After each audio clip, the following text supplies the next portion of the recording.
Hello, all you digital wizards out there. Today we are going to be doing part 3 of making an Among Us character.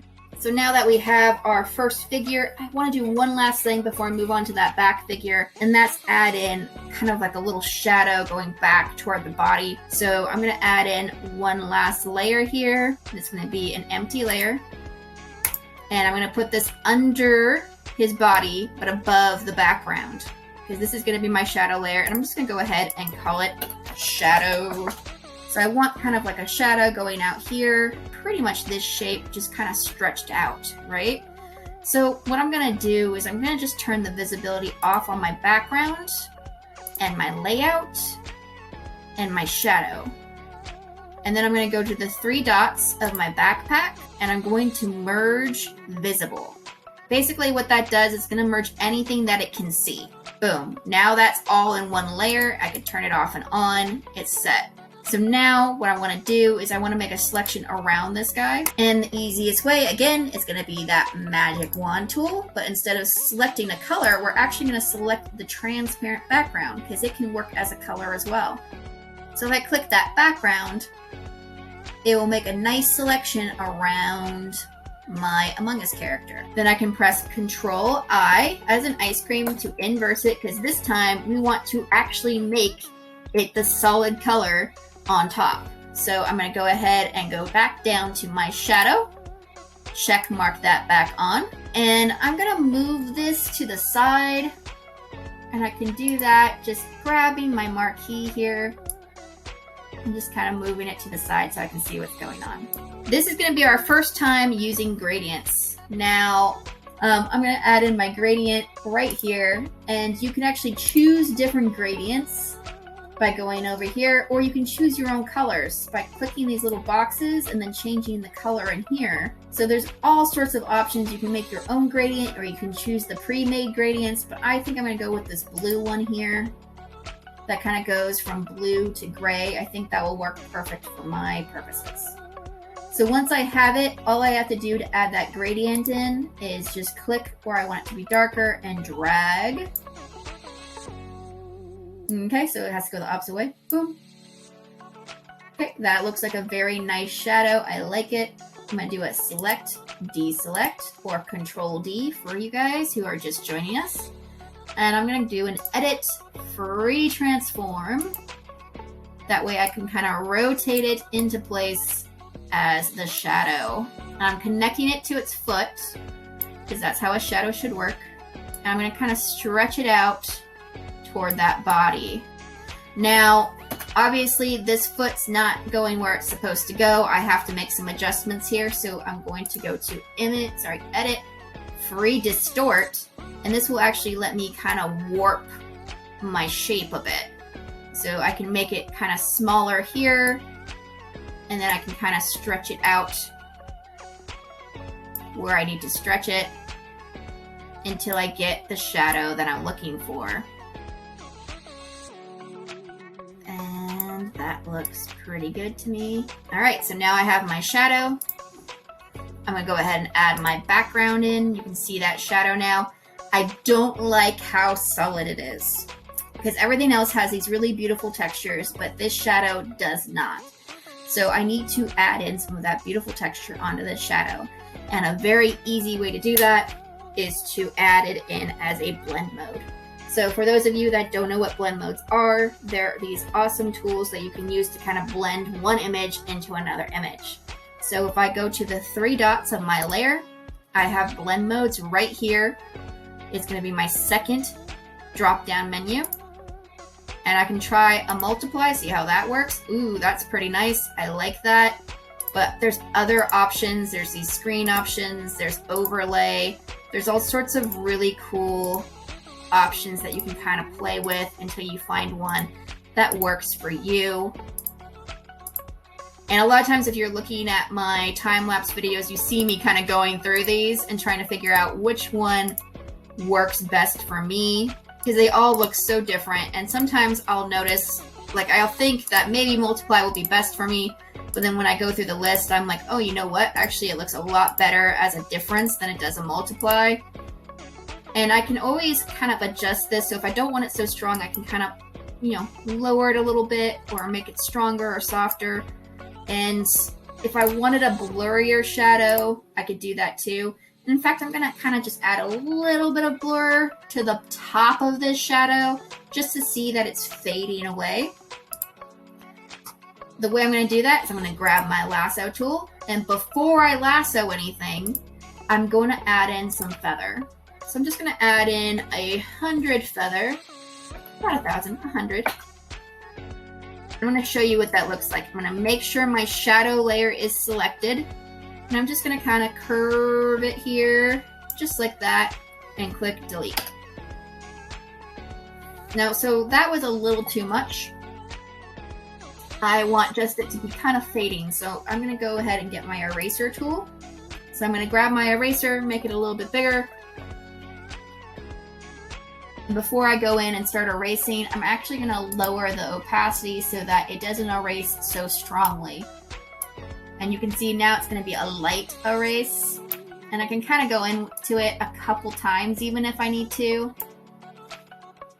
And I can go back to my marquee and always kind of move it as I go to get more of a layered effect.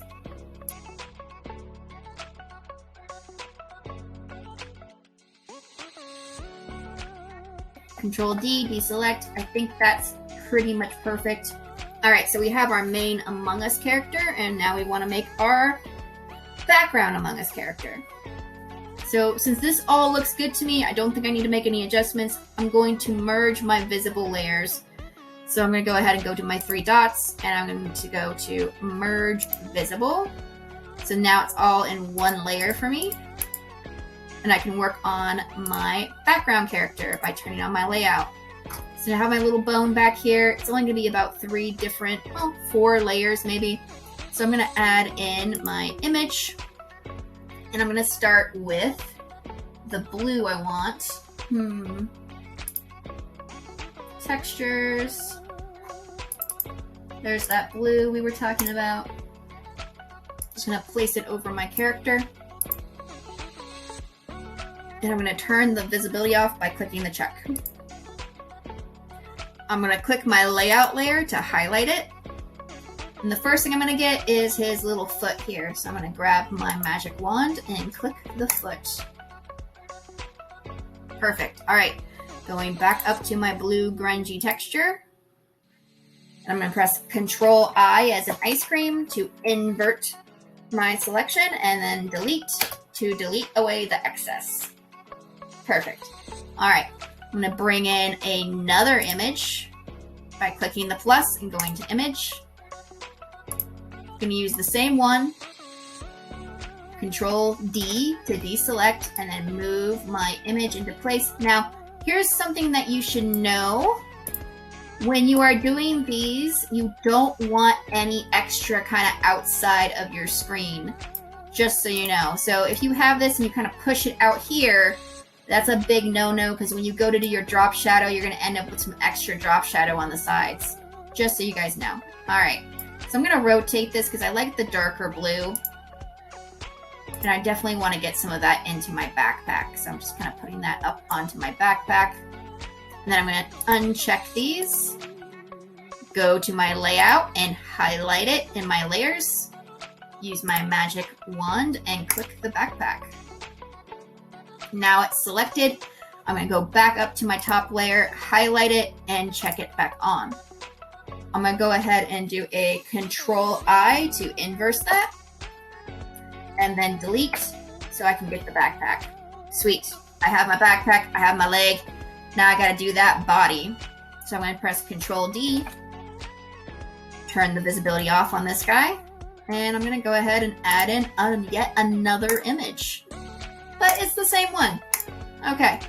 The reason why I'm doing them as separate layers, guys, is so when we add those drop shadows in, they're not going to be all commingled into one big blob, okay? So this is what's going to separate them out.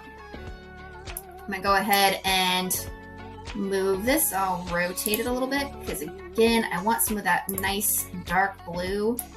I think that looks good. We'll put that right there. Turn my visibility off. Click my layout layer. Grab my magic wand and grab the yellow.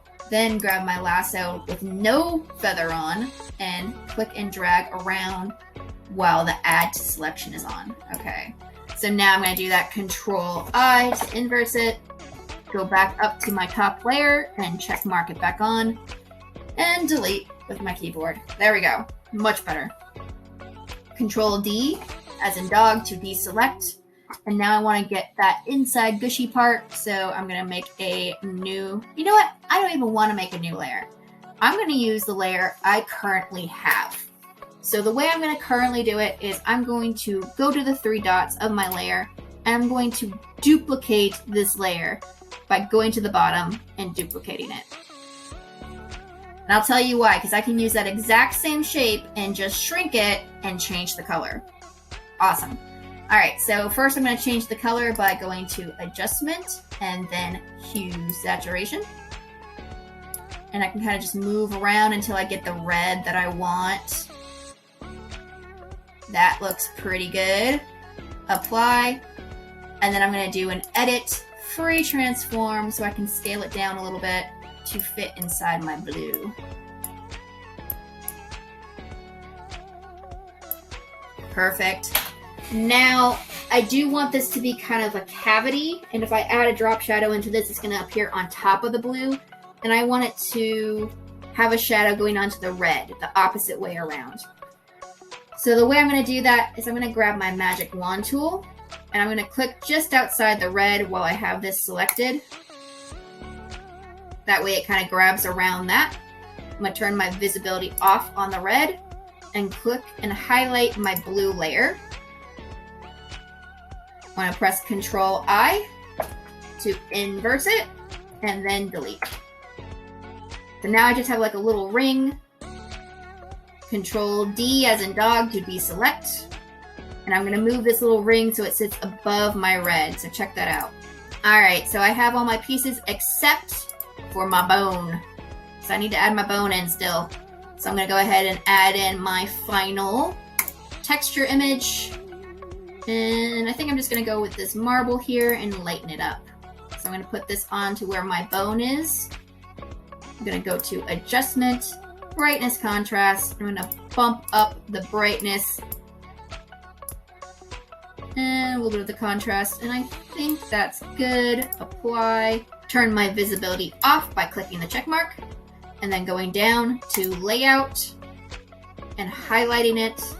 I'm going to grab my magic wand and click the bone.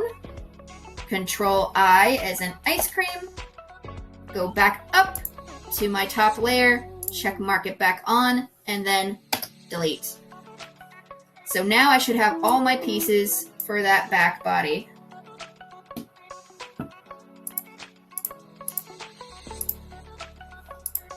Check that out, guys. Back body, got the pieces. It's looking super awesome. So we will start with that back leg and move forward from there. So I'm going to click that leg. I'm going to go to Filter, Drop Shadow. I'm going to make sure that the opacity is all the way up because we like that nice dark look to it. And apply. And I'm going to do it one more time. Filter, Drop Shadow, but this time I'm going to make it for the top. So I'm going to move it up top like this and move it over a bit. Nice. I like it. Leave it like that, I think, and apply.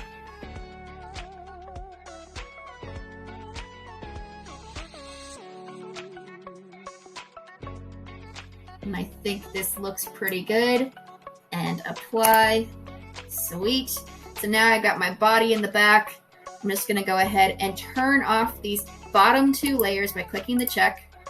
And that way I can go to the 3 dots and merge them, turn them back on. I'm going to do the same effect that I did on this bottom one, where I want to use my magic wand to kind of select around the area that I'm going for. Awesome. So now I have that area. I can kind of move it around. Got it. And then I'm going to go to Adjustment, Brightness, Contrast, and brighten it up just a bit. I hope you enjoyed the tutorial, guys. I will be putting up more as I go. Have a great day.